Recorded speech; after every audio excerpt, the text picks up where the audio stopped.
your angelic support.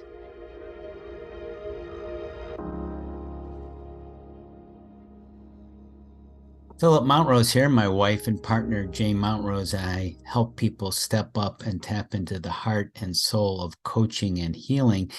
In this short video, I want to talk about an important subject. Angels, they're all around us. They're here invisibly, subtly in the background, sometimes even in the foreground.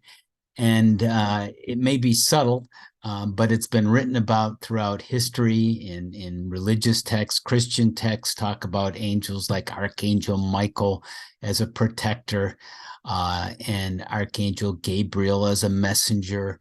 And in Islam, there's Archangel Gabriel also showing up, and he imparted the Quran to the Prophet Muhammad.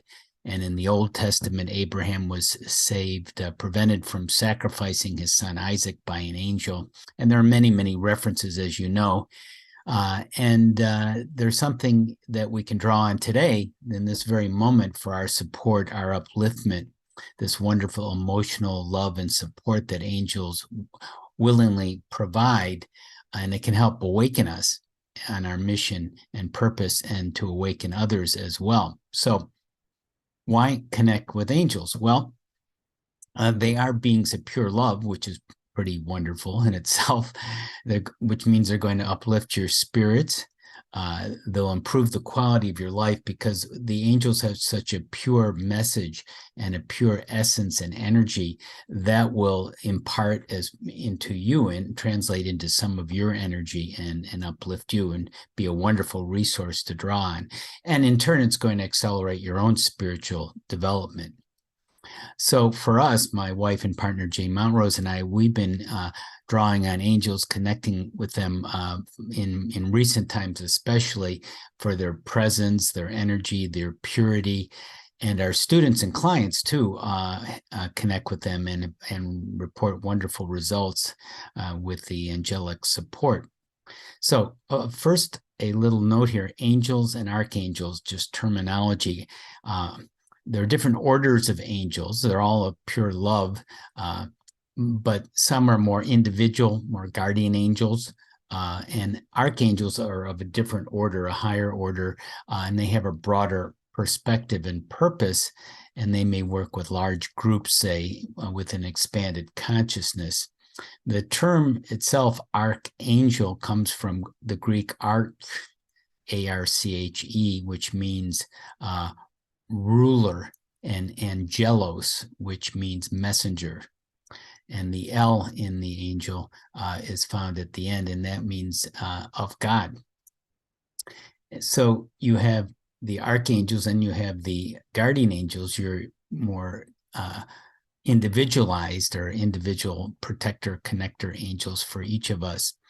And one thing to keep in mind is that the angels will connect with you if they are invited, because they love us and respect our free will so much, they will not impose themselves on themselves, with the possible exception of sometimes of a divine intervention to save our lives, say with a car accident. That is possible. But generally, you want to invite them as a presence, as part of your life and your energy.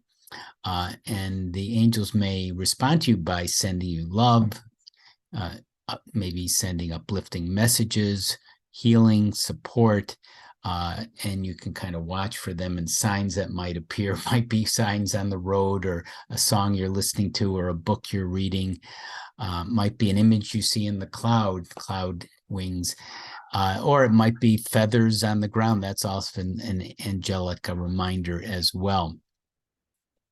So a couple considerations here when connecting with angels.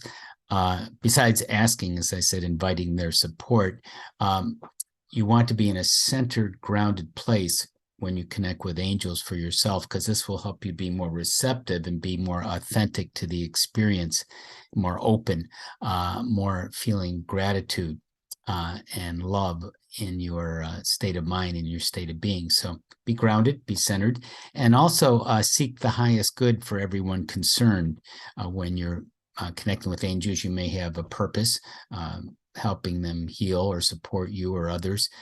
Just be free of agendas, meaning don't try to manipulate anything with angelic support, because everyone does have free will and you want to respect that. Nonetheless, requesting angelic support and receiving pure love is a wonderful gift. That is something that everyone enjoys, having pure love sent to them too. So the third suggestion, besides being grounded and seeking the highest good, is to follow through on the angelic wisdom or support or insight you receive from the angels. And this might mean healing suggestions, or addressing conflicts, or taking action in appropriate ways. So that's something to keep in mind. And of course, if there's healing, you may want to check too with your doctor as well, if there's something that's more of a medical issue to be concerned about. So in closing here, final thoughts on your angelic support. Angels are here now. Yes, they are here now.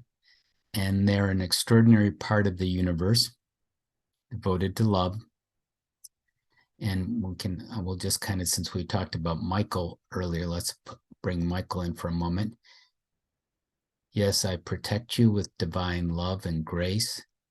You are all wonderful beings, worthy of love, deserving of love, and much more. We love you. We are here to help you. And we will also help protect you and keep you safe as much as we can. Keep the faith in yourself and in divine order in the universe, and all will be well for you. So we can call on beings like Archangel Michael, Gabriel, Jophiel,